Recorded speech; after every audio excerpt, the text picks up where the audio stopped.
Hello and welcome back to the Dark Pixel Podcast. My name is Mike. I am Landon. And my name is Kason. I am Landon. Dude, that's a movie. I am Landon. I am Landon. That's a movie title right there, if I've ever heard one. I am Landon. Okay, we got a bunch of topics today. News topics. We got a dev from Naughty Dog. Her name is Amy Hennig. And she's talking about how fetched the industry is in general. Has a good quote. We'll talk about what she had to say there. Persona 5 is already the best-selling Atlus game in Japan ever. Wow. That's pretty good, man. People really like Persona 5 over there. You guys played more of that game? So Landon, I finally it? beat Persona 4. Oh. So that's what I've been sick. doing. Good job. Now I will be Persona all in 5. on 5. Congrats. And I have not played any more of 5. Okay, Star Citizen got delayed again. So we'll talk about a little bit. It's like a story campaign. The 42, People thought that was going to come out this year. Nope. Now it's indefinitely delayed. Yeah. Talk about that and more Kickstarter stuff. Okay, so we got a bunch of questions here. I don't know if we'll get to all of them, but we'll try it. I at least will be more brief than I generally am. I'll try to be better at just like getting to the point. We'll set a tomato timer. And hopefully we'll get through all of them. Cool. Okay, Matt D. Okay, so this question was about the Moogle announcement. Remember when we talked about that before? The vote. So what that ended up being vote, was like basically a Twitter follow campaign, getting as many people to follow them on Twitter as possible, and they've locked certain influence. kinds of content behind how many followers they get, and like the last one is some kind of like video of some kind. Okay. So he wants to know what we think about content being locked behind media like that. Aussie Crackers asks, do you guys believe that any enjoyable story, whether in movies and games, have to be complicated and complex? Interesting. He's asked that several times, so we'll make sure we get to that one. We're finally getting to it. Let's say hypothetically, it's from Netro, that the NX fails. What future do you see for Nintendo at that point? That is not an option. Well, it'll be crazy if it does. That will be crazy. I don't expect it will, but it'll be crazy. It'll be their first handheld, too. Another one from Matt D. Who is your favorite villain? What characteristics make a villain strong and likable? Also, please use examples of badly crafted villains. Okay, we will. Cool. Your wishes are command. Have you guys ever been spoiled for a game that you were looking forward to? It's Mr. Ultimate. He said Persona 5. He saw some stuff on Persona 5. Oh, not from us, please, I hope. Sorry. No, he saw some somewhere else. Cool. I don't think we know enough to spoil it. We don't. Although the game starts out, it is a spoiler, so it's like crazy. Oh, right. Can't say. Oh, this first one. So Amy Hennig, I think, was like a lead producer on the Uncharted series up through 3, not for 4. Oh, it's Hennig. Can barely see. I thought it was Hennig. It's Hennig? Hennig, I believe, is what it is. Yeah. So he was Naughty Dog for 10.5 years, according to GameSpot. 10.5, huh? 10.5. So over a decade. I remember when she got moved off of Last of Us, I think it was. There was a big falling out there. Yeah, I think she's with... I don't remember if it was The Last of Us or if it was Uncharted 3. Maybe she's pushed off both of them. I think it was both like at the same time almost. Uncharted 4. Or left the... Yeah, because she did not...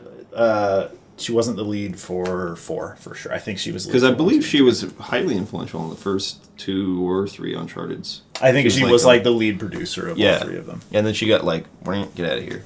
When The Last of Us got big.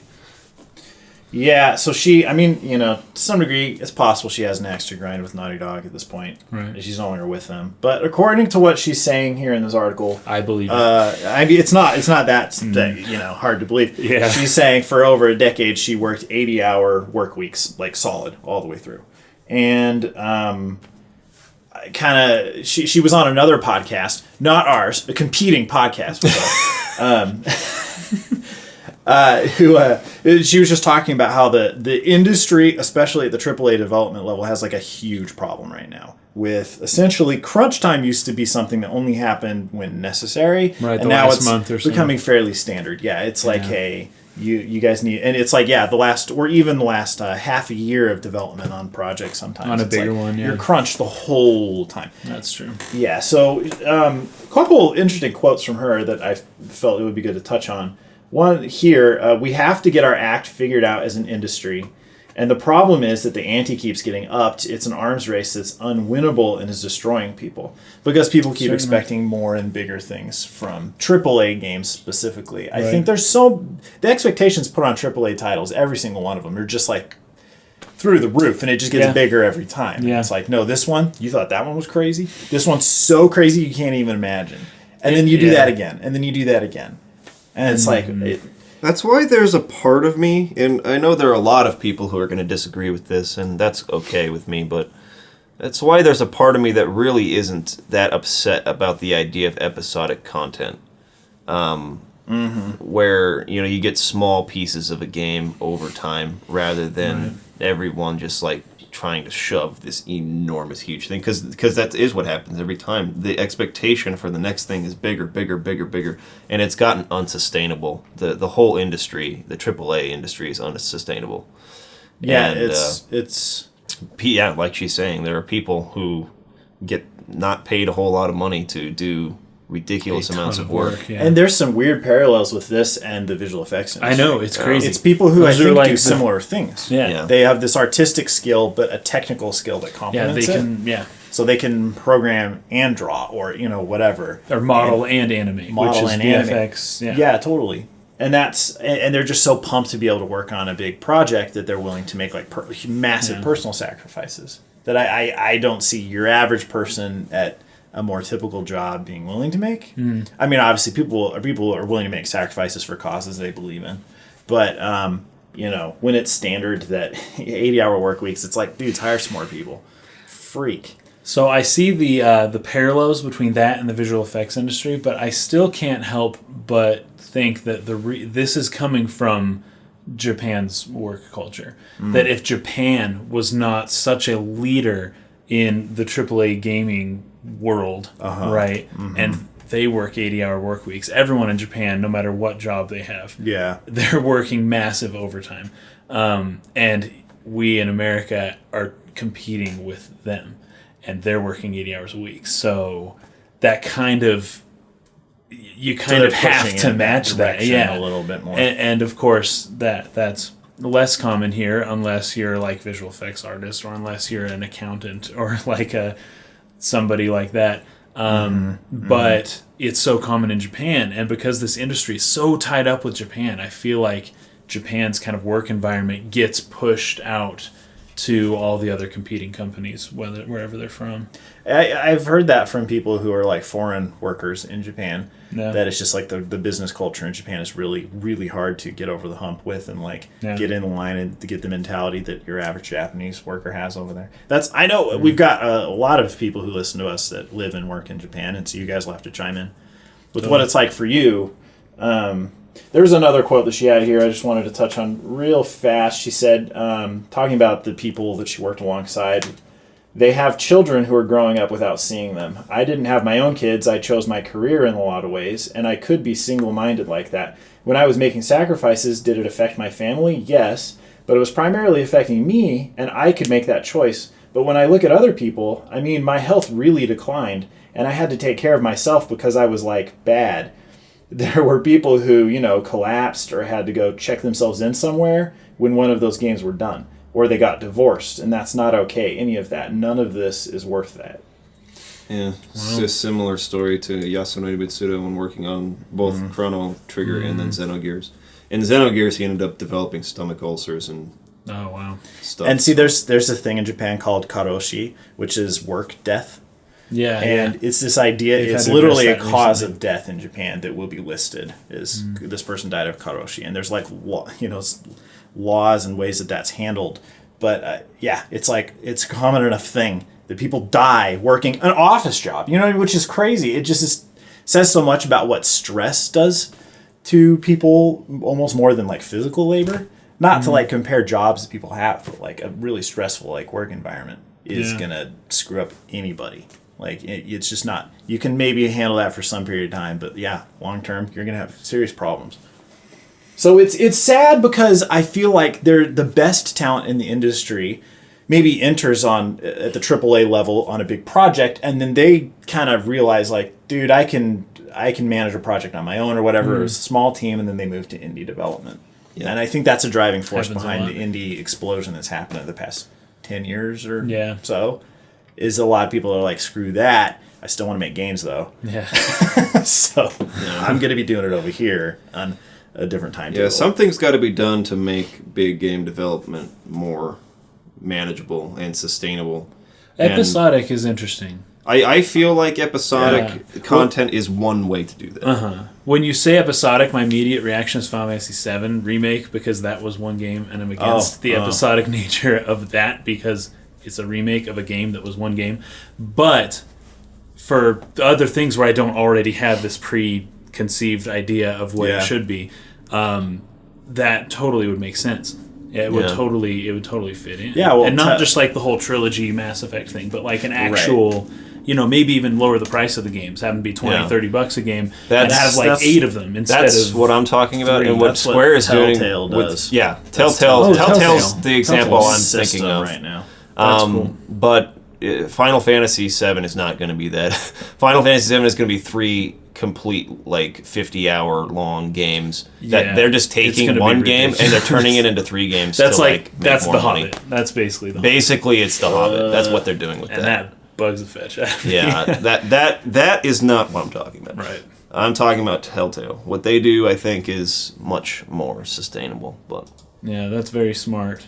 That's taking the whole television approach to it, and you can still have some really cool stuff there. So, and I think each episode that comes out is somewhere around like $15, So, yeah, they've definitely like found like what works with that time frame for them. I think it's just a matter of people trying to do too much in too little time, and we've been guilty of that ourselves working on projects. You get excited about something, and you're like, well, we could do this, this, and this, and then something that you thought you could do in a couple of months, and I'm not exaggerating this, something you thought you could do in like 2 months takes half a year or longer. Right. And I can see that same thing happening at this level. It's a lot of mismanagement. In the visual effects industry, it's the same thing. It's just mismanagement. They're not. And then, there's this incentive to bid as low as possible. And so, it's too bad. That's unfortunate. Okay, now we're going to talk about Persona 5 being the best-selling Atlus game in Japan. That is awesome. Yeah, I think it's really cool. It's so, that means you're beating out at other series that they have, like Etrian Odyssey, but mostly the Shin Megami Tensei series, like, as a whole. Mm-hmm. So I think one of the, like, I was looking at this chart, and you have, like, Persona 4 Golden. Those are really big selling titles. The first Persona was huge, apparently. Shin Megami Tensei, Devil Survivor, I think it is what it was a huge one. But yeah, Persona 5 is off the charts right now with what it's doing. So we'll see how many sales it ultimately ends up with. But definitely a massive success for them. I've heard somewhere that they brought in $35 million from the game just in Japan so far. Wow. It's only been a month, right? Or not even less, a month worth of sales. They've already passed up everything else they've ever released. That's pretty good. That's big. So I think if Final Fantasy 15 were not delayed, I probably wonder if that would be the case. Yeah, yeah, that would have affected it for sure. And I also am very curious to see how Persona 5 fares outside of Japan, internationally. Yeah, I mean, traditionally, no idea, dude. It does okay, but nothing crazy. But I wonder if this one's going to be different. I think it's just like it's been the right amount of time. I think people are primed for another one outside Japan. Even so, yeah. I mean, we talked to a lot of people that are excited about it, but it's hard to like actually have like your finger on the pulse of what's going on there. What the actual because sometimes you can feel like something's more popular than it really is, given your like friend group. I was like, on this channel, it's easy to think that something is like widely like. Well, yeah, because JRPGs as a whole, it's almost the most niche, like, major genre, I guess you could say, that there is. Before you start getting into really, really niche, like, bullet hell games and, different genres that almost you can't find in the U.S. Yeah. So, yeah, but, it's exciting for them, and it's going to be exciting to see where I just love the creativity of Persona 5 and just, I guess, the whole Persona series, but there isn't a lot like it out there. I mean, and they really go all in, and they make it, everything just meshes so well, and a lot of the cutscenes are long, man. Like they had to animate basically a whole TV show and make a game and kind of mix them together, and I don't know, it's just really well done, I'd say, and the artistic style is just like it has so good. It has the feeling of like a closer knit, smaller team working on something. Yeah, so like a small team, but like. It's just so tough to not compare it to Final Fantasy 15, but when you look at Final Fantasy 15, it's like, holy crap, there you was needed a lot of people. Hundreds of people for this, and something more on the lines of like Persona 5. It's like still pretty major, but you can see a really dedicated crew working for a long time, pulling off that kind of project. Totally, that's totally how it feels. Yeah. Okay. There's also been an announcement that the Star Citizen 42... something. Well, I think it's 42 called? people. There are 42 like players that can be in the same like environment server at once or whatever. Oh right. There's a but story it's technically campaign. a single player, yeah. Yeah, a campaign, a story campaign that's been delayed. Yeah. And out of I don't this know year, like what the reaction is to that. Because it said indefinitely. Yeah. They haven't announced I know date. a lot of people have been upset about Star Citizen because it raised so much money. And is still raising money. Yeah. Yeah, it still is. I believe they've raised like 120 million or more. Yeah, its budget is AAA level, strictly from donations. And I don't know, man. It's been a long time since that Kickstarter went. It's been 4 or 5 years or something. Yep. It's about time, I would say, that something should be ready to go. Playable. Think about it. If you had a kid, I don't remember what year it was, but you had a kid. I mean, that kid could be old enough to play the game if they were born like when the Kickstarter happened. Yeah. By the time this content's actually available. And I was able to play the demo that they were giving codes out for at the convention in Europe. Gamescom. Gamescom, yeah. So I was able to play that over the weekend that Gamescom took place, and it was pretty cool, but it was very empty. There wasn't anything to do. You just walk around, fly around, go to this station or that station. Lots of things are set up in terms of like, this is here, that's here, like the structure of the... I hate to use the word world because it's more than a world, but in any case, it felt very like early alpha stage level kind of thing. There were no missions or objectives or anything like that. And that's after, 4 years of development. And it's very cool what they've done. There was a lot of stuff that they've showed that they can do at that conference that were not in that demo. So they've obviously got more they're adding to it. But I don't know. I would just expect quite a bit more after so much time. Those like space exploration games have a weird problem in that like space in reality is super empty and too big, way too big. And so you don't gotta find feel like ways you're to work with pacing. Well, yeah, you don't feel like you're moving. It's true in reality, unless they have dust flying in your face, you wouldn't feel like you're going anywhere. But yeah, it's just like, and everyone's had their unique take on that, I guess, that has tackled like the space exploration genre.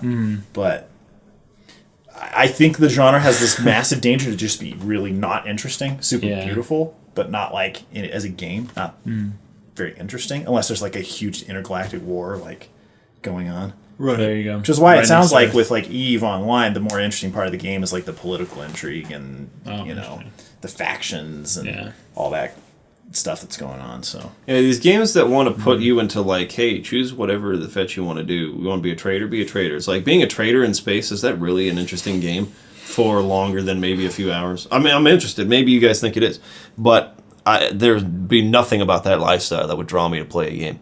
There is there's Trucker Simulator 2016. That's so, true. Or you just deliver materials. And that's true. That's hilarious. Maybe it's just not for me. I don't know. Yeah. Anyways, it's an interesting storyline because of the Kickstarter aspect, because it raised more money than anything else has ever been put on Kickstarter. Yeah. And they have nothing. Even after that, they have very little to show for it still. And at this point, I'm starting to get a little worried about it. Like, They've got all their money. competent game developers are on there. Let's get something out for people who, trusted you. You know what I'm saying? Mm-hmm. Okay. Yeah, Matt D here. We got Matt D. He was asking about, and I briefly looked into this, so maybe I don't totally understand it, and maybe we should look it up a bit more. But from what I understand, they had that counter, that countdown, basically on the website to a big announcement. Yeah, I remember that. And I remember not hearing anything about that well after that countdown would have gone down. So it obviously was, and if what I'm describing here is the full announcement, then I understand why nobody cared. But it appears to be a follow campaign on Twitter. They want you to follow their Japanese and their English Final Fantasy 15 Twitter pages. And when they reach certain milestones there, they release a new piece of content in this Moogle thing. And they announced what Moogles will be in Final Fantasy 15. So they're not going to have Moogles like the creatures. They're going to be items, almost like luck charms. Animals. Yeah, like luck charms, basically, that could, and this is the only hint they give, they could help you out in a dire situation or something. So it's an item. It'll be like an item, a consumable item, I'm assuming, that you use to save yourself if you're about to die or something like that, So that's what they are in the game. And the Twitter thing, there's content. And the only thing I really know about the people are what the heck is that if they get all the way to their last milestone, there will be a video released. And I think Matt's question is what happens if they don't reach their Twitter milestones? Do those pieces of content just never get released? Do they? I mean, all of that's locked behind social media, and he wants to know kind of what we feel about that. Splatoon. Okay, so Splatoon did something very similar when they launched. Splatoon had everything that was eventually unlocked within the first year of the game being out was already on the disc when the game launched. So all those levels. So the final total level count on Splatoon was geez, what is it? Man, I don't know, 12 levels or something. They launched the game with 4 levels. Okay. And people were.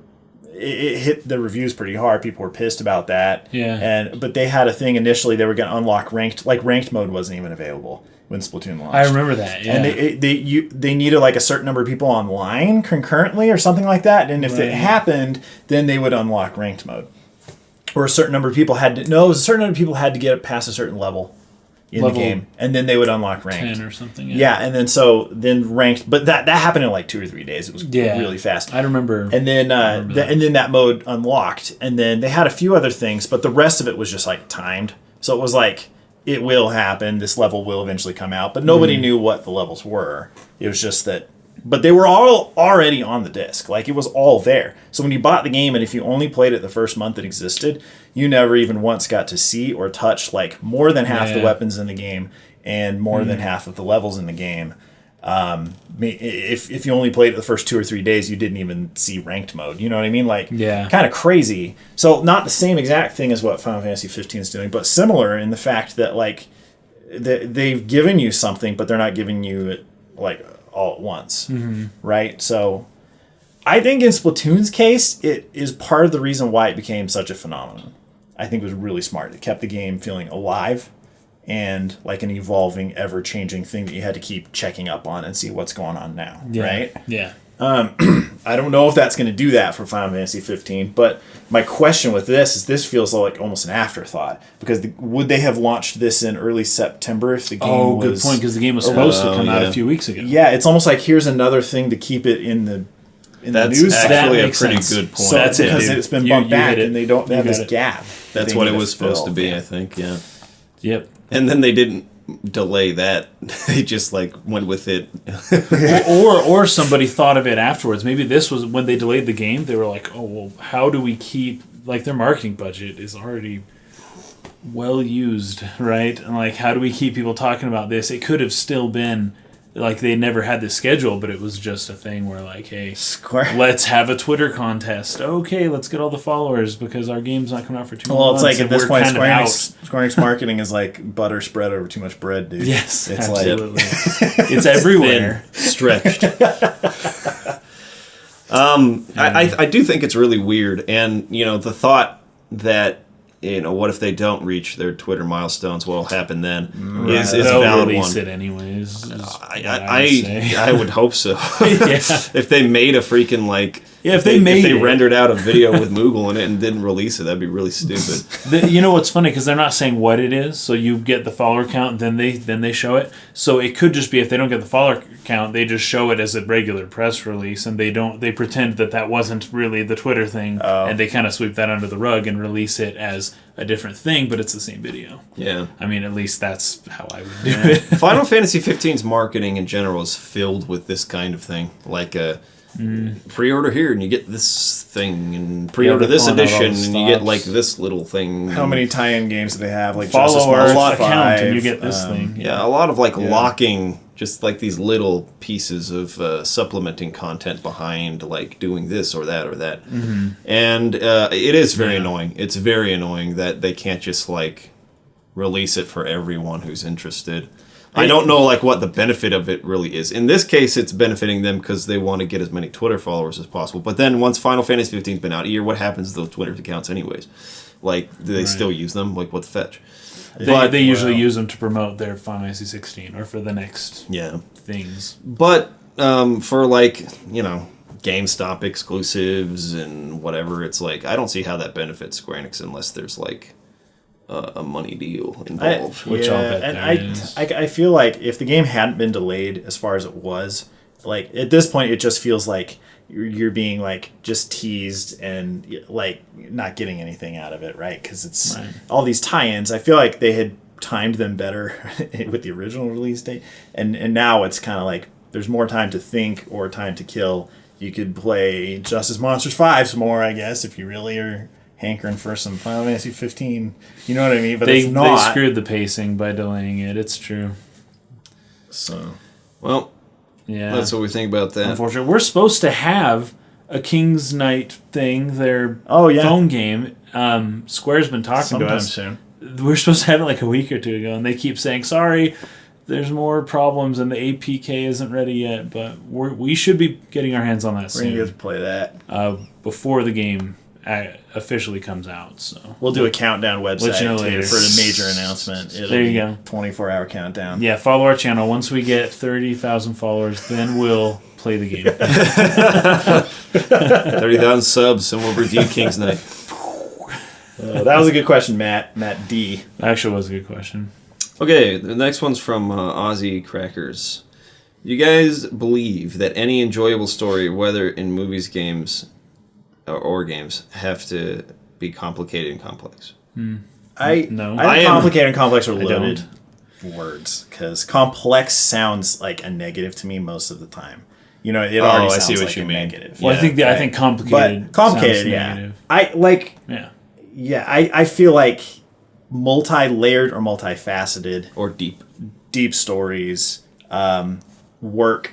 Complicated and complex stories, I don't think ever work, ever. If you're actually using those words to describe the story, I don't think it works. You know what I mean? Complexity should be used when you're like a chemist or a biologist speaking of the complexities of like equations and like not so much story end. But yeah, I guess there still can be some beauty to complexity, but you're gonna get varying levels of understanding to that complexity, and that's gonna cause I suppose if you have a scale, perceptions. you got really complex stories, you got really simple stories. Right. If you were to simplify it that way, what's going to work the best for people is what hits like their like ability to process information, and if you're not exceeding that rate with the new information that you're giving them in the story, and if the information's relevant or not. So you're not hitting them with irrelevant information. The information's not too simple and it's not too complex. So there's like that flow kind of sweet spot there. So some things end up being too complicated or too complex, or just complicated and complex. and that kind of hurts them. But on the other end, some things are too simple to be interesting at all. Like some right, stories then are it's just- not, and then it's not interesting.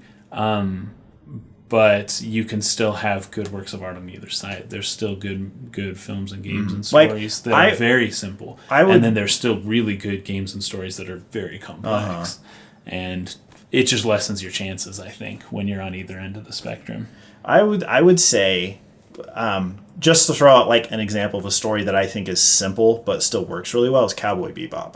I think Nice. the technical story to Cowboy Bebop is super, super simple and not really that much going on there Don't have with to the story. think so hard. No, about, you really don't. How we got from A to Yeah. And they're just going to show you some character vignettes of what happened along the way, and in which case it's more of a character-driven story than a plot-driven story. Yeah. And as long as your characters, or the relationships of your characters don't get too complicated, which can happen, character-driven stories often are pretty simple. They're pretty easy to follow. If people can relate to the characters. You just have to be able to relate, exactly. I would say, like, okay, Harry Potter, but up until maybe before the 5th, 6th-ish books. Very simple, very easy to follow, very easy to understand, incredible stories, remarkable storytelling, engaging characters, but really simple concept. Really child-friendly, really approachable. Once you get into the Horcruxes and all that stuff, and it does get a little complicated, but honestly, it's simple at its core. And as long as you are relating to these characters, people are going to come back because they just want to be around these people. They want to go to Hogwarts. They want to... It doesn't have to be complicated. I think you hit on something pretty interesting there. And that's really, really well done simple stories have really good character development, very strong focus on character. I think they have in both to. examples that you shared. Yeah. It's driven by the characters, and the plot is much simpler to understand. And I think that's the reason people go into it. I've talked a lot with people about Chrono Trigger on the channel, since my review and my discussion videos, and the people who don't like Chrono Trigger think it's too simple. Which is funny. How could a time travel game be simple? Yeah, if you really, really think about it, it can get very complex. But if you just take it at face value, which is the way the game delivers it, it's pretty simple to follow. I think that's part of the genius for them, though, is that they got something that should be complicated, and they made it. Really simple. Genius. And I think that was much the influence of the. Fetch was Yuji Horii, the Dragon Quest creator. He's very much present things in a simpler kind of way. And Final Fantasy is much more complex. So they kind of like had this combination of the two. But the difference between, say, Cowboy Bebop and Harry Potter and Chrono Trigger is that they have simple stories, but Chrono Trigger doesn't have that same sort of depth of character that those do. And you could argue that that's because it's a Super Nintendo game, like... Right. I mean, there were some other games around the same time that had more character complexity, like Final Fantasy VI, but not like to the extent that we get in like the PlayStation era and beyond. So I can see now why some people might play Chrono Trigger and be like, this is just like it's too flat for me. It's not interesting enough. But I still really love it, actually. And I've always been an advocate of less is more when it comes to storytelling. I think that just having finished Xenogears, if you try to, you can definitely make things way too crazy to the point where you can't even finish it correctly. Lots of things go unexplained, and then you have to go outside of the material to read a book outside of it that explains everything. And Square really had a problem with that throughout the PlayStation era. And even some of the PlayStation 2 games, like Final Fantasy X and 9 and 8 and 7 all have the... what are those guidebooks called? I know what you're talking about. I forget.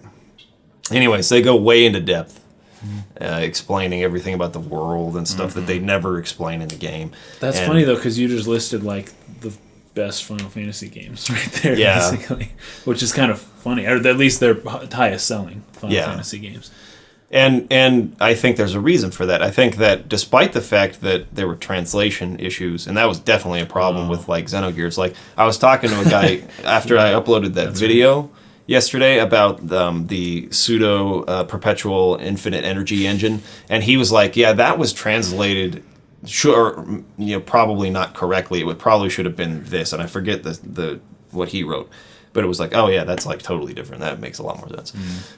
So there were definitely problems like that with those PlayStation 1 games that made them even more difficult for English speakers to understand them. But on top of that, with development time constraints and budget constraints and things, lots of things had to be removed, or things were mismanaged. They thought they would be able to get through this much, and then they didn't, and they rushed the ending, as is the case with Xenogears. And what you end up with is, in many cases, really just incomprehensible stuff. It's just like, without playing it 5 or 6 times, or without reading the perfect works or any of the guidebooks outside of it, you just can't really piece it all together. And that's why I'm always been more of, I lean towards, let's keep it simple and powerful and have some great characters versus let's make the plot itself just be this I think interweaving thing. I think like a really good example of something that has that, because I think when people set out to make an RPG, I don't know if it's the first thing they do, but a lot of people want to establish this really deep lore. Like, oh, dudes, our world has existed, and anything you can imagine, like, we've thought about it, you know. But I think, like, Lord of the Rings does a phenomenal job of balancing, specifically the Lord of the Rings books. I'm not going into the Silmarillion necessarily, but the Lord of the Rings books do an amazing job of a world setting that you could dive more into if you care more. And outside of the poems, the long poems, they do a great job. Like, you care about the characters in Lord of the Rings. Like, oh my gosh, like, and they're all so different from each other. And even characters that at one point you despise, you come to understand. And that's why my favorite character in Lord of the Rings is Gollum, because there's just not a character like Gollum out there. People like to compare him to like a drug addict, but I think that's actually kind of doing a disservice for like what he actually is as a character. But you have that complexity there if people care enough to go, and that's something books can take advantage of. It's like, hey, you can describe this object to no end, and it doesn't feel like necessarily a pacing issue. Where in a film, if they like, or a video game, they spend too much time on that object, it's like, oh, this is a problem. I think Lord of the Rings does a great job. Like, you need characters that you care about. And so Lord of the Rings, I think, splits a little bit of that, the character-driven versus plot-driven. Because the plot of Lord of the Rings is so simple and bare bones. Yeah. It really is. But the world itself is robust. And the relationships of all the thousands of, like, all the kingdoms and people. And you can dig into that. Complex and complicated. You know, I think that's another very good point. I think that in my opinion, would be the best approach is to make your plot easy to understand, have really, really great characters and relatable characters, and really develop them well, but then have a lore that you could explore if you want to outside of it that has lots of depth to it. I think that's why I love the Silmarillion so much, is that it adds, you read that and then the context of the whole thing changes. Yeah. And that it adds a whole new layer to a second read of the story, or a third or a fourth or whatever. And Xenogears has a lore that is like that. Like, I've been reading some of this Perfect Work stuff. I've been watching some video analysis on the story, and it's like, holy crap, yeah, that's super cool. How did they not deliver? And I know why, because they were rushing through the whole second disc. Sorry, I keep hitting your knee. In your space. They keep rushing. They rushed through everything, and so like a lot of that just didn't get delivered in a way to where it was, I'm going back and now all the context is changing. I'm like, wow, this is really cool, and all of a sudden my appreciation for Xenogears goes way up. But they just tried too hard to deliver too much of that in the story itself, and didn't put enough focus on characters, in my opinion. I mean, we got some good character development for a few, the most important ones, which they did well. But a lot of the surrounding cast kind of just got forgotten, and that's why that game kind of like pitters a little bit there in the second disc. But yeah, I think to answer your question directly, my answer to that would be simpler stories are usually better when you have really strong characters and a lore surrounding it that people can dive into if they want to, and then the context of the whole thing changes and it opens up like, wow, there was really more going on than I thought. And so you satisfy kind of everybody that way, I think. I think there are very few successful plot-driven stories, video games, movies, when you can stack that up against the successful character-driven ones, essentially. Totally. I think probably one of the only successful Hollywood directors at plot-driven films is Chris Nolan. It's essentially all he does. Yeah. He only does plot-driven work. So if you're confused what the difference between something character-driven and plot-driven is Christopher Nolan. It's like you watch Inception and you're not watching it for Leonardo DiCaprio or any of the other specific characters themselves. They do their job, but you're not like super into them necessarily. You just like, dude, this concept is sick. And then like the timing and then this reveal was crazy when this happened and it blew my mind here. And that's just a risky approach to take. Like film has to be utilitarian in the sense that they just don't have unlimited time, right? So you've got like, what are we going to spend time focusing on? And plot-driven stuff, you can't give people enough time to forget what the point of the people even being there is, because that's all that's keeping them in it. You see how divisive his work is. Like, yeah, a lot of people really, really love certain ones and hate other ones, and it's like it divides people that way because it's very hard to engage people with something super complicated like Inception's concepts. But if you focus on the characters, I mean, especially like with Chris Nolan's kind of movies, if you get a sweet Batman that people are really attached to, kind of like Iron Man, then people are going to watch and like all of those movies because the character's in it. And so it's like, hey, the plot is less relevant. Whereas for like the Dark Knight series, he needed to come up with a new plot each time, and the plot had to be different, and he couldn't rely on, this character's back, because people kind of made fun of Christian Bale. I know. I was going to say, like, those are the best Batman movies, but totally, Christian Bale, I don't necessarily think is the best Bruce Wayne. It would be, what's his name? The first one from the 89 Val Kilmer? No. The guy who's in Birdman. Michael Keaton. Keaton, yeah. Michael Keaton was the best Bruce Wayne. That's my honest opinion.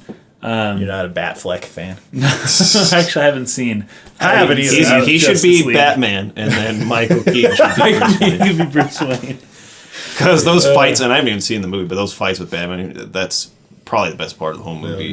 Likely, if I did. That's what I liked Man of Steel for. Those fights were really, really, really well done.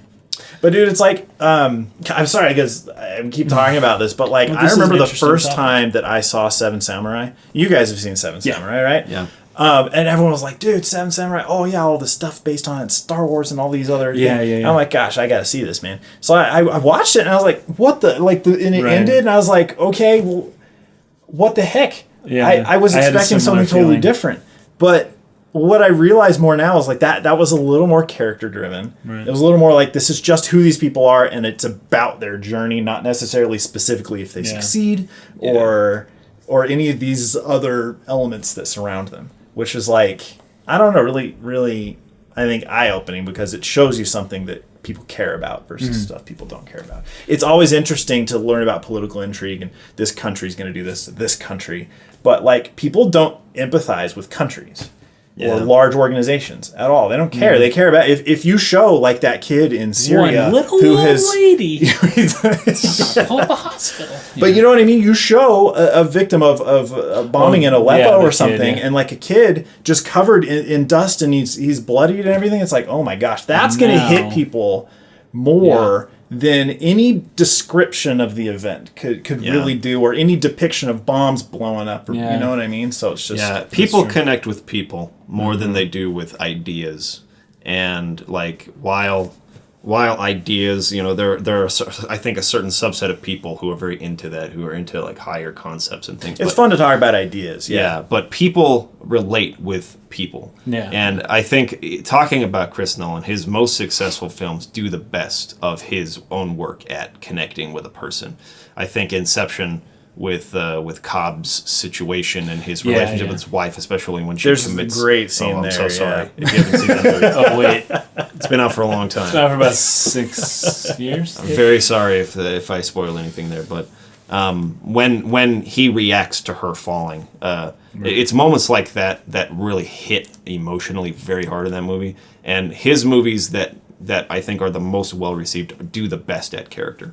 So I think there's something to be said about the fact that people relate with people, and if your characters in your story aren't grabbing people, if people aren't rooting for them, like really invested in them, it does not matter how awesome the concepts of your story are, you're going to lose at least a large group of people. I think like the average person probably won't be interested. You'll only have your niche, like people who are real interested in ideas that will care. Which is why people put so much stock into a specific actor being in a specific film, because people real like life actor, attach to an actor, not a director or a writer. Totally. And they care about this person because that's the face that they see, Yes. and they have this emotional connection to whoever it is. Right. And that will get them to go see a movie more than any given director. Even Peter Jackson on crap he does now has to say from the director of Lord of the Rings. Because you can't say Peter Jackson and have that many people care. Don't really know. Yeah. It's crazy. Yep. Anyways, great question. Stories do not necessarily need to be complicated or complex to be good. Okay, this one's from Netro. Let's say hypothetically the Nintendo NX fails. What future do you see for Nintendo at that point? Another console, or perhaps going forward like Sega with software exclusively? How do you think they would perform as strictly a third-party software company? So I have to say, if Nintendo's console fails, they will become Disney, not Sega. I believe that Nintendo will get more into film. They have properties that are worth way more than Sega. Nintendo, of any company, I mean, Disney, Pixar are like the same thing, has that potential. I agree. That's where they would go. It wouldn't be Sega, it would be Disney. So in some instances, that could actually be better for them to get out of the whole hardware market and start going just straight with their properties. Because you're right, their properties are on the level of Mickey Mouse. Mm-hmm. And no other video game has anywhere close to Mickey Mouse level intellectual property. Like they would be a third-party developer like Sega. I'm not saying they wouldn't do that, but I'm saying Disney, it's easy to be like, oh, Sega, Sega, like poor Sega, like they're on really hard times now. It's like, I think if the console business doesn't work for Nintendo, that they're freaking golden. They're fine. Yeah, they'll get on the phones. I agree. That's actually a good way of looking at it. I have to add the Nintendo NX. So Nintendo has not yet produced a handheld system that has flopped. All of their handhelds are genius. They're all very well received, from the first Game Boy to the current DS. Although 3DS. that's true. The 3DS we're starting to trend downwards. But people are still considering the 3DS a successful system. But given the current market, it is going down. And the Virtual Boy is not a handheld system, so come on. You didn't care. And the Wii U is also not a handheld system. But so for Nintendo to have a console fail, that's nothing new. That's happened several times in their history. But for them to have a handheld system fail, that's big, and that's never happened in Nintendo before. So it would be a big deal if the NX was not successful, given what we're hearing, that it is primarily a handheld system, and what that means. That would be pretty devastating. It would be catastrophic in that sense. Yeah. If you look at Nintendo's net worth, though, and how much they make off of the consoles and things, Nintendo's worth like over $5 billion or something. I think they're worth more given their intellectual property. That's got to be way more than that, right? Oh, was it 25? I don't know, but 50? That sounds low. So. Hold on. Sorry. Star Wars only sold for fetching like $1 billion. $4.5 billion. $4.5 billion. Maybe it is 5. But okay, so I can't remember the numbers, so I shouldn't say any numbers. But let me just say, what I was trying to get at is they are worth a lot of money. They can stand to lose money for the next 10 years and still be good. After the Wii U flopped for like 3 years later, Nintendo's stock spiked when Pokemon Go came out. Like, what does that tell you? Even though they're producing consoles that are not doing well, their stock value went up because they made one decision. Like, this is a company that can really take advantage of that stuff. And they're worth so much. I think if the NX fails, they'll still have another console afterwards. It would take more failures for their profit margins to take enough of a hit to where they're like, okay, we need to stop doing this. Yeah, I think you're right. I think the difference between Nintendo and Sega is all of Nintendo's properties are worth a tremendous amount more than Sega's. So Sega couldn't stand to hit losses on 2 straight console generations in a row because they don't have. They have the one character, really. They have the Sonic property. Who's kind of a joke. That's about it. And even Sonic is not nearly as big as Mario or Zelda or a lot of Nintendo's Mario's properties. as big as he ever has been, and Sonic has never been as big as he was in the 90s. Yeah. Right. So that in and of itself means Nintendo has much more room to experiment or fail before they would get into a desperate situation like Sega was in.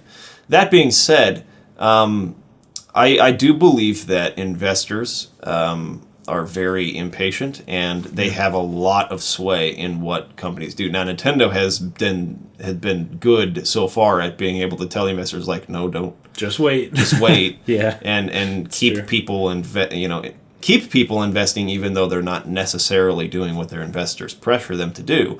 But if Nintendo decided to get out of the console race, if the NX failed, I think it would be due to pressure from their investors, and not necessarily because they couldn't afford to try another console. I'd agree with that.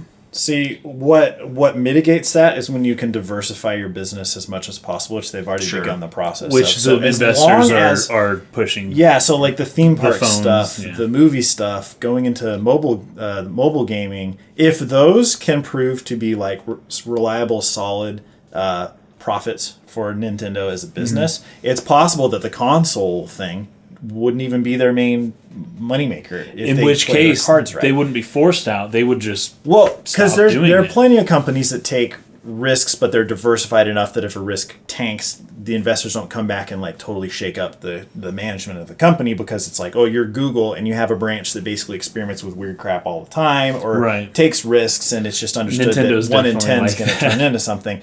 Yeah, so like right now, Nintendo, like the core console business and making games for their consoles, like that's 99% of it. And if they can diversify, I would actually say that they're diversifying right now is hinting at a very real possibility that video game consoles aren't going to be a main core part of their business in the future. I honestly feel like video game consoles in the form that we understand them today are going to go away inevitably.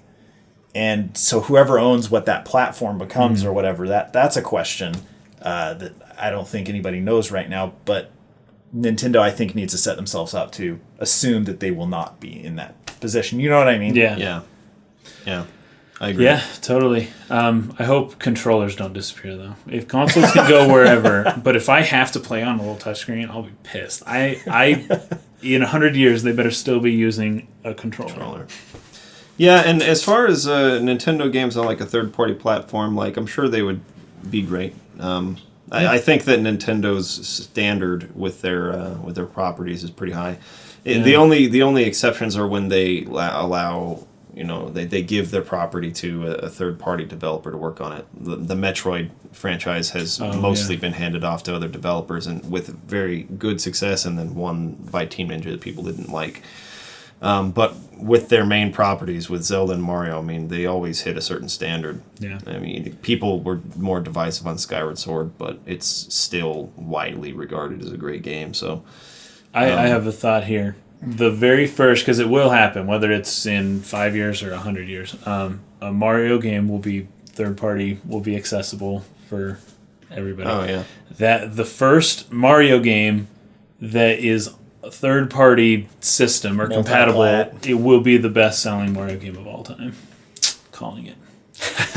Put it down. Write it down in your books. I think it will be very successful.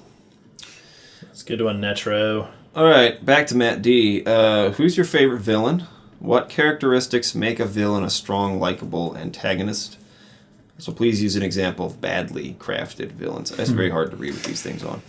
I hope I'm reading the right words. Yeah, it sounds right so far.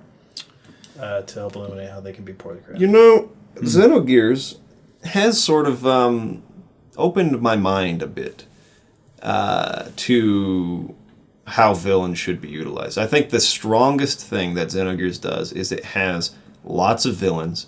They all have very clear motivations. They're all plotting against each other, and they have lots of screen time. I think one of the weaknesses, one of the very few weaknesses of the Lord of the Rings is that we don't see Sauron. We don't understand him, and maybe that's playing to make it on purpose. Like we were that discussion about force of nature. Yeah. But you really wonder about like what's he doing there? Like how is he thinking about all this? What are his plans?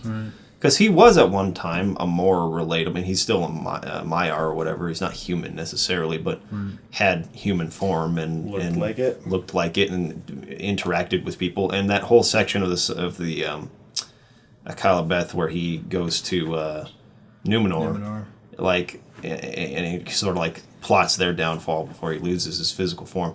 Like all of that is really interesting. I love that part of the Silmarillion itself, like all that stuff with Sauron, like getting to know him better. Interesting part. Yeah. And like, you know, in the Lord of the Rings, you don't really ever like get to know what he's thinking or feeling about things, because they allude to the fact that he's worried despite having all the advantages, but still just like freaking out because it's like he can't imagine somebody having that ring and not using it against him.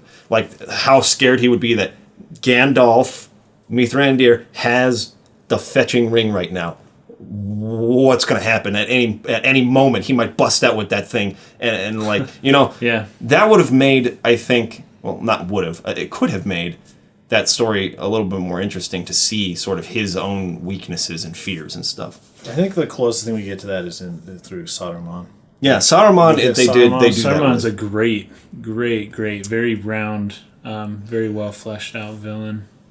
But in any case, Xenogears has lots of villains, and they are all really, really well developed. And like they're all sort of like just like this interweaving like mess of people, like who's really the one, what's their like actual intentions, who's gonna backstab me, like it's really crazy, and it makes it really interesting. And I've always felt like your heroes are only as strong as your villains, and like if you make the villains really, you make the people, you know, your viewers or players or whatever, really interested in seeing them defeated, then you can really get behind the characters, the protagonists more. So as far as a favorite villain, it's hard to say. I like stories where there are multiple ones and they're all working against each other and make the villains more relatable. So that's kind of one of the reasons why I like Xenogears so much, and one of the reasons why I like the Game of Thrones so much as a story. It's kind of got a similar dynamic there with all these people behind the scenes vying for power, and you don't know who's going to come out on top. So I don't really like it when there's like one central villain is like, here's the guy, go get him. I like stories that have multiple villains that are all sort of equals, or at least you feel like they have equal ability to outmatch each other. Yeah. I like that. You know, something, this is hilarious. It probably sounds a little off topic, and maybe I shouldn't even talk about it, but the United States government, or any government anywhere, is like a system. And if a lot of people who are really upset about, I don't know, Hillary Clinton or Donald Trump or George Bush or Barack Obama or whoever, being upset at that one individual, and then going back through history, and the idea being, oh, if somehow this person was removed from power, everything will be better. But I think a more realistic and a more intriguing scenario is where, no, the system keeps going, whether that person's in power or not. And I think that, in that sense, you can look at a president or somebody as a villain, but have to understand that, like the way games and most stories treat it, once you kill the villain, it's done. Good job. Game over. But removing... I'm choosing my words carefully. Removing a leader from an organization does not usually, if ever, have that actual result. There's always a second person that steps up. There's always going to be... Yeah. So what you're talking about lends into the different theories on history. There's the great man theory of history, which is that there are powerful personalities that are so powerful that they kind of pull people together and make great events happen. Okay, right. Versus, I'm trying to remember what the competing theory is, but really just that, like, exactly like you're saying, these things were set up to happen anyway. Somebody was going to found a company like Apple Computer. Someone was going to found a company like Microsoft. It had to happen. It was going to happen. And it was likely going to happen around that time. Yeah, exactly. And so leaning more towards, it's not the specific of exactly who. It's the idea that this was going to happen, or this was almost inevitable, or that is very. But that creates very ambiguous villains. That creates villains that aren't all powerful, that aren't purely evil. It creates a very... Oh, good example. President Shinra. Oh, Shinra. Totally. Who gets killed by Sephiroth, and then immediately Rufus steps in, and the whole thing just keeps rolling. Nothing changes. And it's like, okay. It's like, well... And that's probably now I guess we go after Rufus, and then now I guess, It's true. It's true. Similar kind of concept there. We had a really good discussion on this several podcasts back. I feel like it was in one of our first maybe 5 podcasts or so. We were talking about villains. Oh, yeah. Talking about different types of villains. Villains that are a force of nature. They're just so powerful you can't stop, like Sauron. You can't understand them, really. And villains that are more relatable, understandable. Like the Joker. Like some Dark Knight, not the other Joker. Yeah, and I feel like some of my favorite villains are...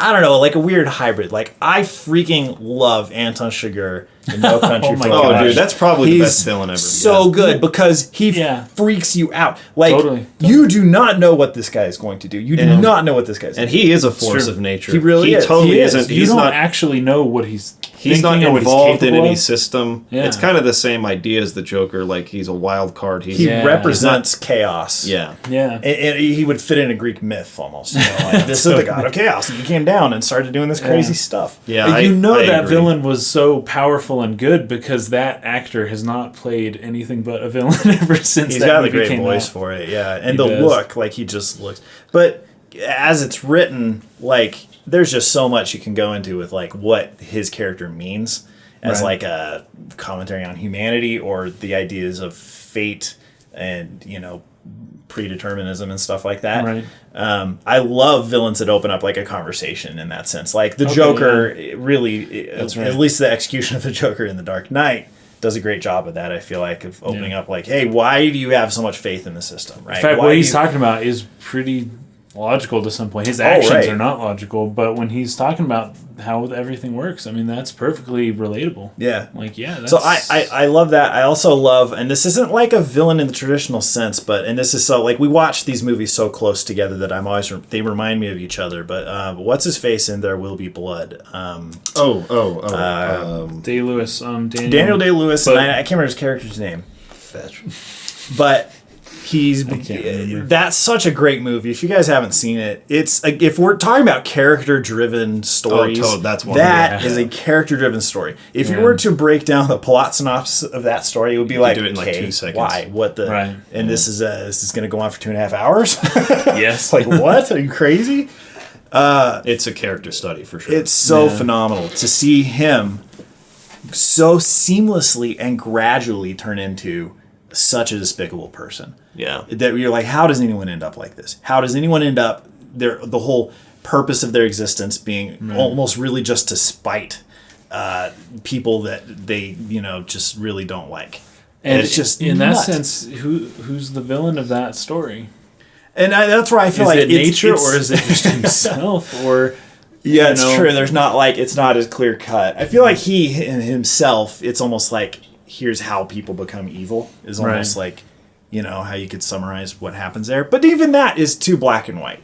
Yeah. I think that movie, honestly, it should be a completely like analyzed like to the core by Disney if they ever wanted to revisit the prequel trilogy of Star Wars again and tell the story of how Anakin Skywalker became Darth Vader. Wow. That's the kind of way it needs to be done. I know, right? There. Dude, that's how you handle that. We should re-edit that. Make it this is how he became Vader. That's how he became Vader, yeah. just composite lightsabers. And it's not because someone was angsty and just kind of short with their parents or parental figures when they because freaking everybody was. Right. That doesn't make you into a person willing to literally kill kids.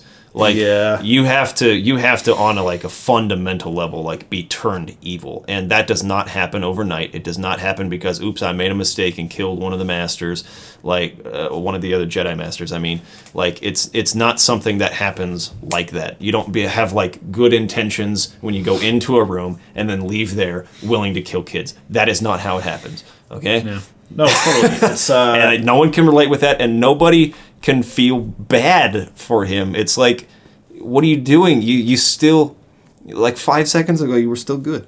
And I think films that do a good job of getting into that mindset a little bit is some of Saving Private Ryan, like Apocalypse Now. War movies do a good job of showing like this is how somebody could become so messed up like that. But on the point of badly crafted villains, I think Emperor Palpatine's a piece of crap villain. Terrible villain. Oh my god. I think he's possibly awesome. Darth Vader's a great villain in the originals. in not 4, in the prequels. 6. In the originals, yes, he was great. And the idea of what he was supposed to have been complements him in those and makes him better because they give you little details along the way. But Palpatine's a piece of crap. Like again, it's because he's just a force of nature. He's not even an anybody. Yeah. The prequels make him into somebody, and it makes it even less plausible, I feel like. But like if you're just gonna have like a Dark Lord wizard generic dude, then like don't be like, yeah, one time he was just like no dude, he was just freaking, he was the Dark Lord. Like literally as far back as you can go, his intentions have always just been like pure evil. He has always just wanted to do as much evil to people as possible, and that I don't think you find that. Well, not at least from conception. A person is not coming into the world being like, I can't wait till I do evil to everyone. Like, and that doesn't mean you have to like develop the Emperor. Because there's so many different characters in Star Wars. Like, how do you focus on the Emperor as well and like show how he turned into it? If you can't even get like Anakin's story of how he turns evil right, how are you going to do that right? You know what I mean? Yeah. But at least some hint at the fact that the person was a regular person and maybe they go into that. Maybe all you Star Wars heads out there, maybe you've read all the back information and the expanded universe, and they do a good job with that. I don't know. It's not canon, but man. we're talking about good films. Like you can't just leave that outside of.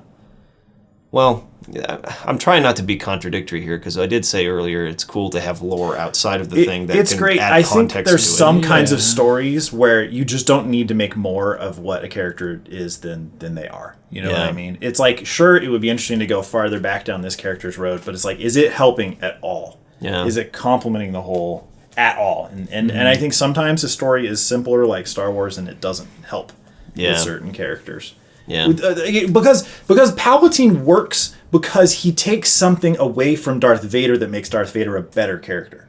You know what I mean? If there was no Emperor, if it was Darth Vader, I don't think Vader's as good of a character. Which is what the original movie was, the first movie. True, the very first one. Vader's interesting in that one, but I think he becomes super interesting in Empire Strikes Back. Way more. And you see him bowing to this like other guy, and it's like, oh, that's crap, what's going on here? That's interesting. Bad villains. I know I might get a lot of flack for this, but I do not like Kefka. I like Sephiroth because his motives are somewhat understandable to me, even if he's on a whole nother scale. I think Kefka is essentially an Antoine Chigurh type villain, but doesn't get the... again, because I think it's a Super Nintendo game. I think he doesn't get the same kind of like screen time to really like show that. Especially since for the most part he's used as like a bait and switch. Like you think that he's not really the guy, and then all of a sudden he becomes the guy. And when he becomes the guy, you don't really see him again until the very end of the game, and you just fight him and kill him. It's like, oh, what the crap. But I think that he has potential to be that kind of villain, but probably doesn't like totally get there for the same reason that the characters in Chrono Trigger don't totally get there for some people. I mean, it doesn't, and that's not even like. I'm okay with Kefka. I don't know. There's a part of me that just, and it bothered me when they had that whole switch, and it felt like too out of nowhere, and it made the whole first half of the game feel like what the F was freaking going on then. I could go off on that, but do it, man. Do it right now. But go Kefka, it's just like And this is something that happened in. So I actually think I just completed Persona 4 recently, like last night, and I like the villain in Persona 4. I think the villain is very interesting. I think it had me. I was pretty sure, but not 100% sure up until very, very, very late in the game. But there's some things they do at the beginning of the game that I think are too heavy-handed. That it's like in any mystery story, because I love mystery stories, partly because they're some of the few movies that I really feel motivated to like watch twice or stories to read again, because it's like, oh man, so when did that happen again? You know, and you want to look for those you might have details. known who it was, but did he use the candlestick? Did Yeah, did you know how he did it? in the kitchen? Or Was he in the kitchen with the candlestick? Yeah, You can't the win cliff unless film. you know that stuff, dude. You might know who it is, but you cannot win till you know if he used the candlestick or not. It's always the candlestick. Fetch. Yeah, I don't know how the candlestick. Yeah, candlestick holder, right? The candlestick. Is it the holder? The candlestick holder. Oh, I thought it. Sure. I thought they just called Maybe it it was the the candlestick. I think they called it the candlestick, but it is that It thing was you the stick thing the candlestick that you into. stick them into. Okay. All right. I was always pissed that it was never the gun. Like, dude, I want someone to get shot. Seriously, there was that cool little toy gun. We ended up just taking it, I know, using it use in it all for of the our like, Legos. toys. Yeah, our Legos. It was always a Lego prop. But anyways, Persona 4, I like the villain. The villain's interesting in Persona 4. I think for I don't want to go off on too many reasons why, but the one thing I don't like is when villains explain, here's why I did all of this. Yeah, I hate that. That's a little annoying to me, but but I like the villain. Xenogears does that, and that actually kind of bothers me because of the fact they give the villains so much screen time where they can talk amongst themselves about their plans, but then they also have to then explain the plans to the character, to the main character. Like, okay, let's just stop here for a minute, have a 20-minute explanation for what's going on here, okay? Like, I don't like it when they do that. It's a cliche, and I wish it would go away. But it's almost like, okay, we kind of screwed up earlier, so here's our little extra credits section where so That's the trick, though, because you want to get into a villain's head, like what you were saying before about Sauron and what was he thinking, but you don't want it to be so dang explicit. There's creative ways of cluing into how people feel and things like that, as opposed to just, oh, you found me out. Well, I bet you're wondering how I did all this. Well, sit down. I'll tell you. Has that ever happened in real life? I don't Has that ever? I really wonder if it did. You'd have to have somebody like, I don't know, like a Donald Trump would probably like a Donald Trump He's just so personality into himself. Let me Exactly. tell you how genius this plan was. Like Like, a you found me king- out, but let me tell you. a king or figurehead who was very narcissistic, who Yeah. like plotted something to fetch somebody in the court, and then before Henry. ramming a spike up his backside or whatever, been like, let me tell you why I'm gonna do this to you, and let me tell you how I figured out it was you, because I'm the best. I could see that, but I'm okay with dying. but I bet everyone else in the court is sitting there like, oh my fetch, are you really gonna do this? Come on, dude. Like everyone does with Donald Trump. Because what it is it's the timeout at the last 30 seconds of the fourth quarter of a basketball game. It's freaking like, you got some sick momentum going on here. Like, man, all right, where's this going to be over? This is so intense. Oh, all right. Okay, stop. Everyone stop playing. Okay. Oh, I get that. Okay. All right. All right. Now, Foul, all right, shoot back free into it. throws. Yeah. It just breaks things up. Yeah. Yeah, that's funny. That's a good. So bad villains, any villains that you guys really, really don't like? bad Gosh, villains. it's hard for me to pick. I don't like Sharptooth from Land Before Time. No, the T-Rex in Jurassic Park. That's and there are a lot of people who disagree with me on this too, but I don't like a lot of the villains from the very first Final Fantasy games, almost all the way up through 5. Golbez is a little more forgivable because they do more with him to make him personable later.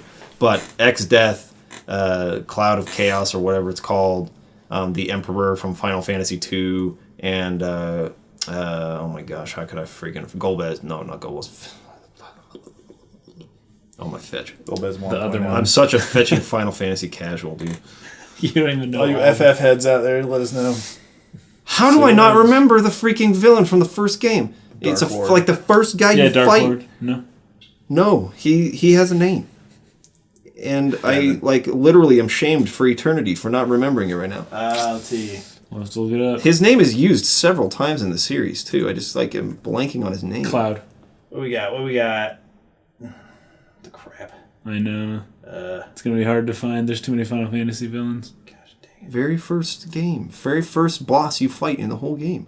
Garland. Garland. Thank you. Fetch.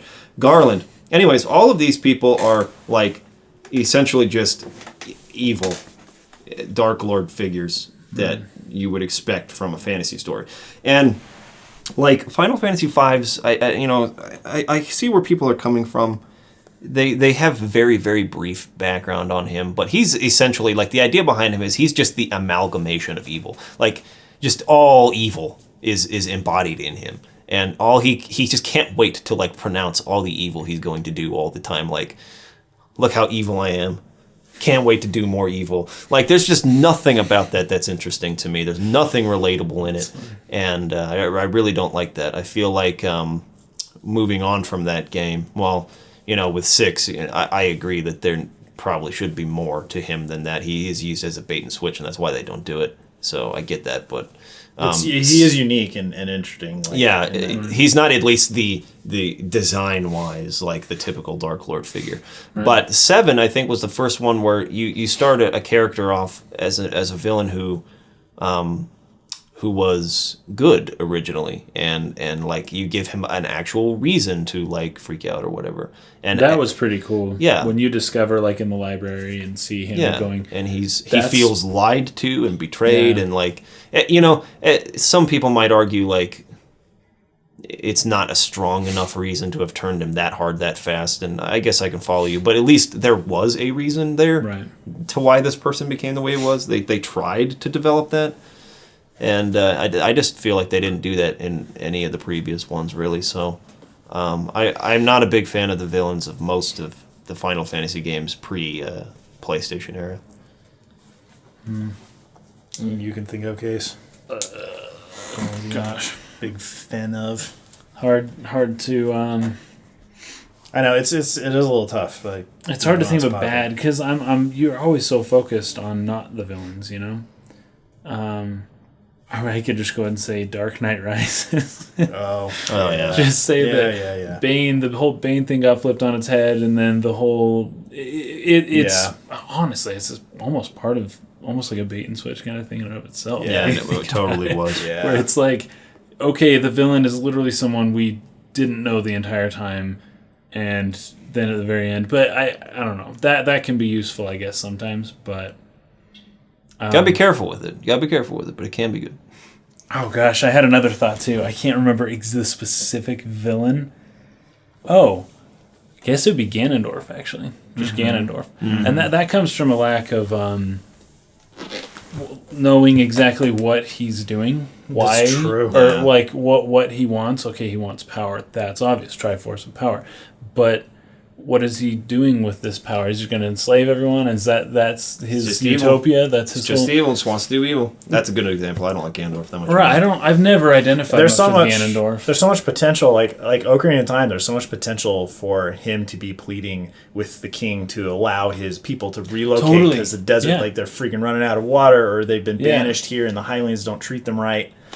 To make it be like, oh, he's trying to help his people or something. Right. But they don't go that way with it. They go just like, nah, he just... And some of his own people don't like him anyways. Yeah. So, that's another reason why I think that Majora's Mask is a better game than Ocarina of Time. It's because Skull Kid has a relatable history. And Ganondorf doesn't. And they can leverage the fact that you're familiar with that character already from the previous game. Yeah. And it's like, okay.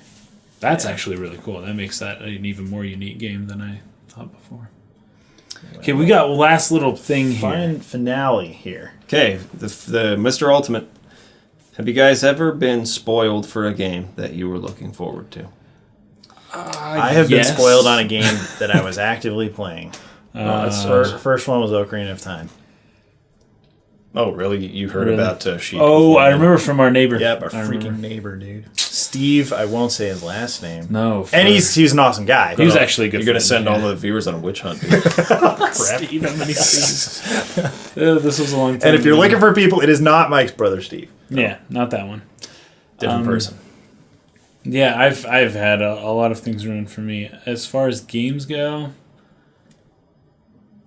The one that always comes to mind is actually the Harry Potter books. I read the Harry Potter books late. I did not get into them right away. I was too into Lord of the Rings. I wouldn't give Harry Potter the time of day.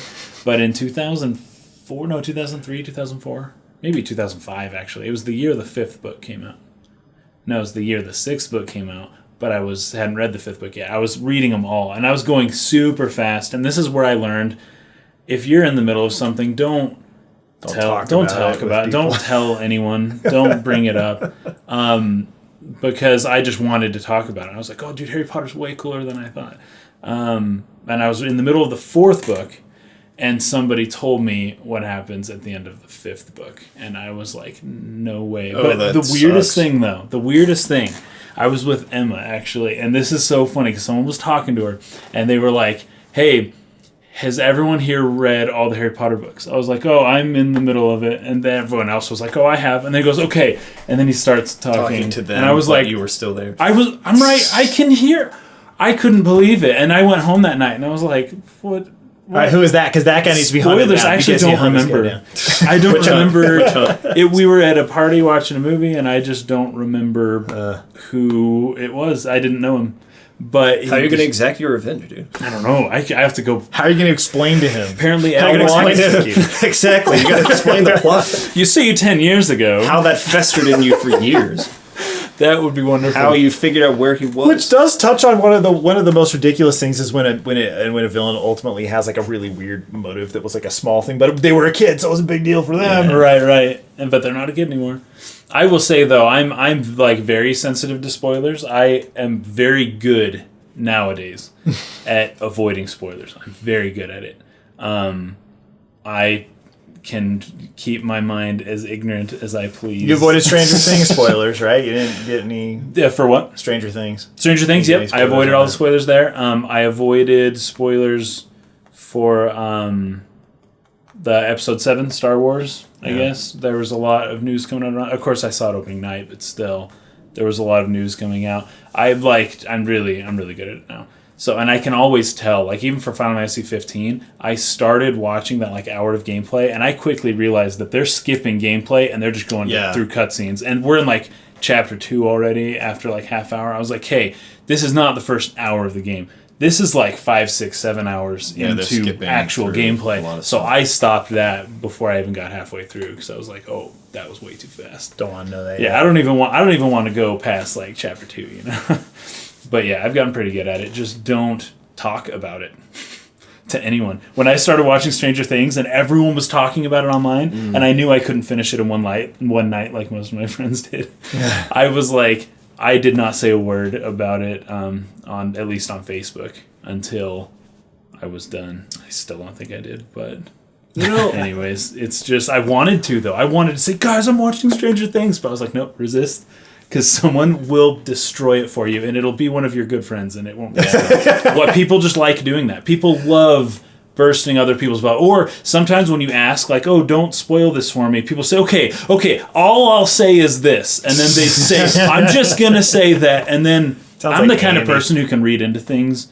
And sometimes I'm right, sometimes I'm wrong, but sometimes I'm right. And that sucks because I read into what people say, and I come up with an idea of what's going to happen, and whether I'm right or wrong, it creates this, like, I don't know, it just destroys the excitement in my blood. For anyone who hasn't watched it yet, watch it before Halloween, because apparently people are going around dressed up as characters from it. Oh, and yeah, watch it before Halloween. So. Oh, yeah. That would actually kind of mess things up, wouldn't it? Huh. You know, anyways. For me, I have a hard time drawing up a specific example. I'm sure it's happened many times. Yeah, I'm having a hard time for games. But I have a hard time bringing it up because I don't have the same sensitivity, because context means a lot to me. And so someone might tell me, hey, this character dies. And it's like, that doesn't mean anything to me right now, because I have no idea like what that means to everybody else involved, or like in what context it happens. Like, if someone were to tell me before it happened, hey, this famous character from Final Fantasy VII is going to die in a game, it's like, okay, you're looking for that moment to happen, and I see how that sort of changes your experience for sure. And I Don't can see put her in your party. Yeah, I could see someone being a bit resentful for that. But like the context in which it happens, if that had not been told to me, then it's like, oh wow, that's still really cool how they brought that together. And I think part of that is due to the fact that I almost always have like analytical goggles on when I'm playing something. It's very rare for me at this point to just be like so wrapped up in something that I'm not thinking about like, oh, that was an interesting choice they made there. Or, I like the way they brought that about, or I don't like that, or whatever. And so it doesn't have spoilers don't tend to have the same impact for me as they do for a lot of other people. That being said, I've also learned a lot about how to prime people for that sort of thing, because I've had a lot of people upset at me for spoiling stuff, and it's probably because I don't have the same sensitivity, and so I've had to learn about that. But I think the other part of it is I just have a really good group of friends on Facebook who don't really do that. They don't spoil stuff, and so I can go on there, and I'm usually pretty safe. I don't have people spoiling stuff. You don't have to install that app that like takes out the word Star Wars from everyone's post. Like I didn't have anything spoiled for me in Star Wars Episode 7, but I already knew because Harrison Ford's been talking about that since the 80s. Like that's what he wanted to do with the character, and you know they basically telegraphed that from the moment he entered the same room where it was going to happen. You know, so I don't know. Like I can't think of a good example. I'm sure it's happened. But the reason it hasn't stuck with me is because I then said, well, I wonder what the context is for that. And so I didn't really get upset so much as... I have ended friendships over spoilers before. I can think of one specific kid. The last time I ever saw him... It's done maliciously. I could see it. He ruined Harry Potter 6 for me. Yeah. And I was telling him the whole time. I was like, don't say what... Don't tell me. And I got it the night it came out. He just happened to read it faster than me. And I hung out with him that afternoon. And that's the last time. Okay, I did see him one other time. That was an accident. I didn't bring it up either. But anyways, yeah, I'm very sensitive. If it is being done maliciously, if someone is going out to spoil your fun, that was the case. That is worthy. It's like you are a huge piece of crap. Like why should I hang out with you if you're doing this on purpose to fetch with me?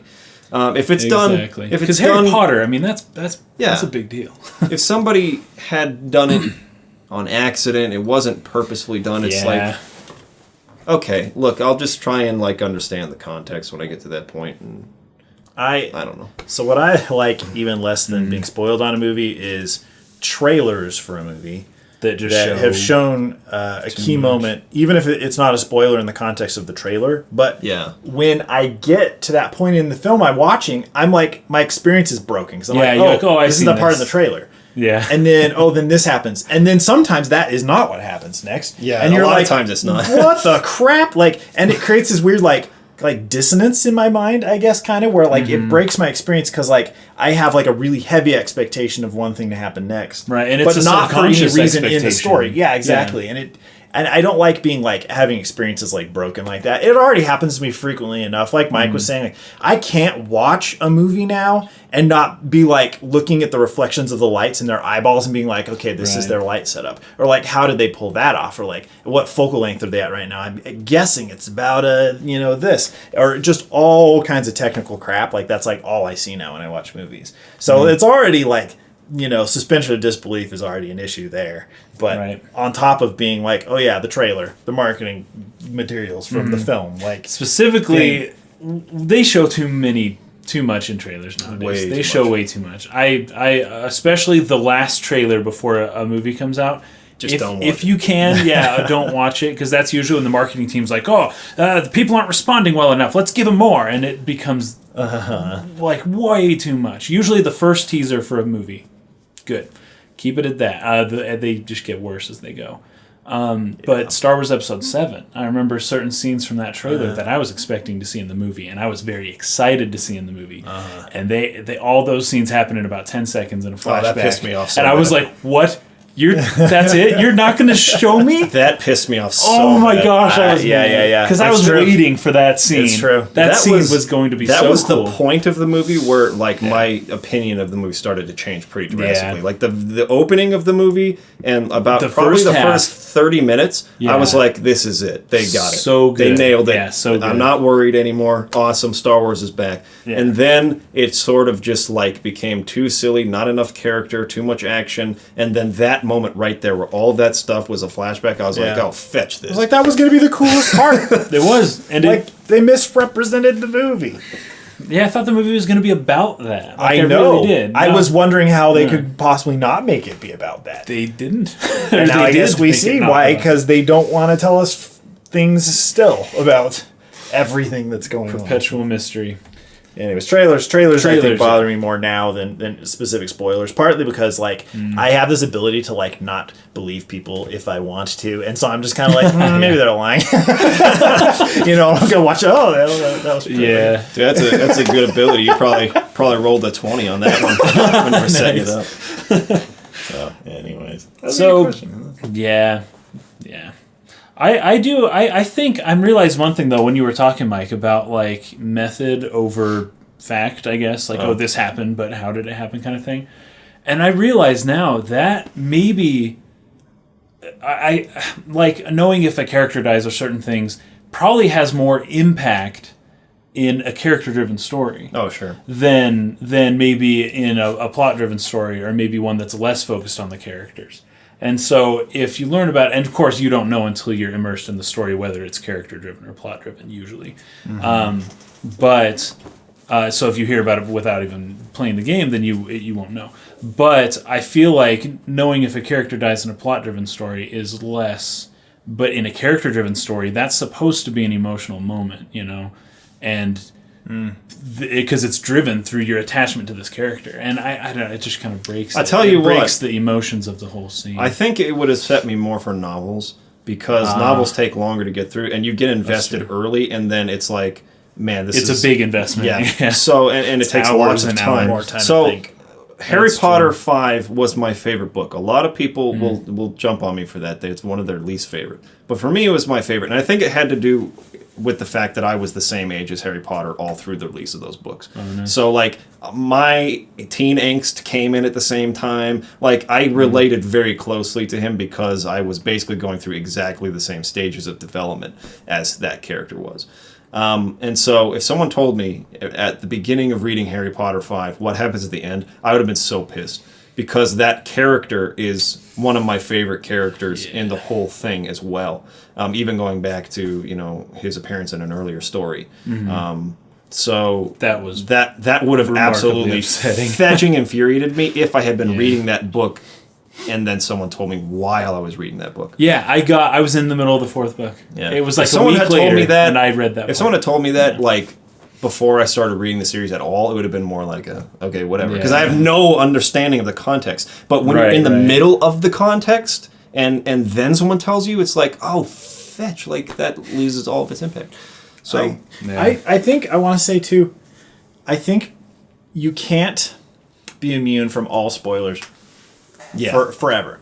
Basically, you have to pick and choose what you care more about, what you care less about. So you can't come to a YouTube video talking about Final Fantasy IX, a game that came out a very long time ago at this point, and be upset about almost 18 years ago. any spoilers.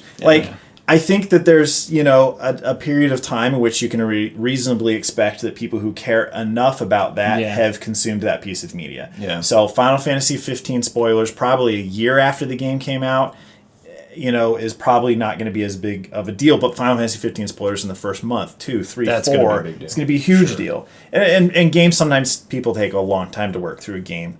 But but a year should be a pretty good. Yeah, I'd after say about a year should be pretty so good. basically, Yeah. I guess what I'm saying is, like, you can't care about everything equally. You have to choose what you care more about, and you show that with your actions. So Play did it. you play that game when it came out? Or even, because usually most games will drop in price less than a year after they come out, so even if you're just waiting for that, You're going to engage with that piece of media probably within a year of it coming out. Anyone right now, I don't consider Star Wars Episode 7 spoilers to be spoilers. It's No. gone. Everyone If you knows. haven't seen it, Especially for films. Films are easy. Yeah. You Yeah. watch it in 2 a hours. couple Yeah. hours and you've got it. you can't Fetch. just hit Just pause do it on already. everything. It's so basically what you're saying $1. at this point is you don't care that much. Yep. Right? And if you're going to say that, you just can't be like that upset. Sometimes books, it's like a book series. It took a while to get going, you know, and then you jumped in on it 5 years in, but they're still coming out with books or whatever. Right, yeah. I mean, there are different situations, but for the most part with video games and movies, you are deciding with your actions what you care about, and you can't care about everything equally. Yep. So if you have yet to play Final Fantasy 5 or 6 or 7, I'm sorry, but unless you're really, really young, in which case I do feel bad for some people that are really, really young on the internet that are just now stepping into this sort of thing. But there are new games coming out all Darth the time. Vader's Luke's dad. Well, I mean, that's a great bad, freaking man. example. That's like Star Wars, when it comes to pop culture, is like the most popular film like of all time. So if you have not watched that, then you just don't give a fetch. Or you're a kid. That's all there is to it. You just do not give a fetch about movies. Yeah. Or at least pop culture, you know, what pop culture considers to be the best movies. Right. So if you were not alive when something came out, I feel like older stuff, you just can't expect that the whole of freaking society is going to be at the same point in your life as you are. Yeah. You know what I mean? Like, it's unfortunate, but there's new stuff, man. So if you're a new kid, like, getting into the commentary scene on YouTube or anywhere else on the internet, and you're maybe getting interested in playing Final Fantasy VII, it's probably going to be mostly spoiled for you if you're not careful. But Final Fantasy 15, that's your time. That's your generation's game. You know what I mean? And like that's the stuff that, like, do you care or do you not? Because we're going to get to a point 50, 60 years in the future where there's so many freaking amazing games that you will just never, ever, ever be able to have played all of them. Yeah. There was a point in the not too distant past where that could have been true. And I think we're getting away from that now. Yeah, you just I started to realize that, and that's why I stopped caring about collecting. Because I actually believed I was going to play all those games. And now I have to say, no, I'm just going to play all the great JRPGs. And soon enough, I won't even be able to do that anymore. Right, that'll be kind of done. It is what it is. I have one last thing to say about the whole spoiler thing. I have a degree in film. And when I first entered the program, for some reason I didn't realize this was going to be the case, but the teacher of my next level film class was talking about how he's like, we are analyzing films. If any of you are sensitive to spoilers about films, like, I don't care. Like, we are in a class where we are talking about films, and if I have to skirt around the ending or how certain things unfold, then we can't accurately analyze the plot. So, like, if you care about a movie, watch it. Here's a list of all the movies we're talking about. Go watch them. If there's one, some of them came out this year, and if you haven't seen it, or if somebody raises their hand and talks about something that's not on the list, you have to be okay with it. And that was hard for me, but I really didn't have a choice at that point. I was like, this is what I'm going to school for. So that helped me a lot to kind of get over it. I'm not totally over it, but it just was something I just had to let go of. Like, all right, there's so many movies I wanted to see here, but I ended up having to learn about them and study them without even having seen them before, and that was interesting. Christine had Pan's Labyrinth ruined in a film class. That movie... That's rough. That movie takes you on such a cool If you're journey. in a film analysis class, It was 10 years ago that movie came out. watch the dang movies you're going to be analyzing. Yeah. I tend to agree with your teacher in that circumstance. Totally. Especially for critical. And that's what our channel tries to do. We're trying to be analytical and critical and very in-depth with these games. It's really hard to do when having to be People sensitive cry to spoilers. Yeah. Well, I, of all people, like, I'm sensitive to spoilers, but I still am like, I want to talk about it. Because I would never have clicked a Kingdom Hearts review if I was in the middle of it or if I hadn't played it yet. Right. I would not have clicked it. That's me personally. I'm pretty good at avoiding spoilers. I'm not perfect. They say you're the best. I'm the best. All the polls you have show, ever seen. I'm better than anyone you've ever met at avoiding spoilers. But I would never click on that. So I have a hard time connecting with somebody who's clicking on it and expecting not to hear a spoiler. Yeah. And we're trying our best on the reviews to not have spoilers anymore. But we got there's a minor whole ones. facet of analysis that I've always wanted to do on the channel, that I've traditionally done on the channel, that I'm not doing anymore. And I have to make a separate video on that. So, it is what it is. It is what it is. Mr. Ultimate, that was a good one, man. We had a lot of really good questions today. Yeah. Questions. Do you guys have any more questions for us? Some of these things are things we've already talked about before, but honestly, dude, we're okay with every now and then. Our views change sometimes. We evolve as people, and oh yeah, exactly. I made a review on Xenoblade Chronicles 4 years ago, or whatever it was. And if I were to do that again today, it'd be different. If I were to do another review on Fire Emblem Awakening today, it'd be different than then. So things can change all the time. So. Keep asking us. I know someone had suggested that we put a list of topics we've already covered, but I don't think we need to do that. Here's the thing. It would be helpful for people who want to know what we've already said about things if we don't get to them. But I don't have time to put that list together. We don't have time to do that. And this commentators or commenters are not going to like cross-reference a whole freaking... It's going to get big really quickly. So it's just, if you want to do that, questions, cool. Yeah. But I just don't have time. I'm sorry. Because I think there are intriguing ways to rephrase things that we've already addressed to just tackle it from a different angle. And that's probably the best way to move forward. If you think we've already talked about villains, then maybe you have a different angle that we could talk about villains that would be interesting. You know what I mean? I think there's a lot of ways to talk about this stuff. So keep asking us questions. Ask us whatever the freaking crap is in your mind right now. Just type it out, stream of consciousness. Freaking type it, hit enter. I dare you to do that. That's going to be crazy. That's some crazy questions. So that I make an interesting podcast. We are prepared. All right, dudes. Thanks for we watching. will see you again next week. Listening. Well, for the YouTube audience, we'll see you on Friday. We'll be playing Fatal Frame on stream. That's right. If you would like to follow us on YouTube, if you're listening audio only, you can find us at Dark Pixel Gaming and on Dark Pixel. Dark Pixel's our filmmaking channel, and Dark Pixel Gaming is our game analysis channel. Game making channel. I wish it was a game making channel. Yeah, I wish we made I wish I could make games.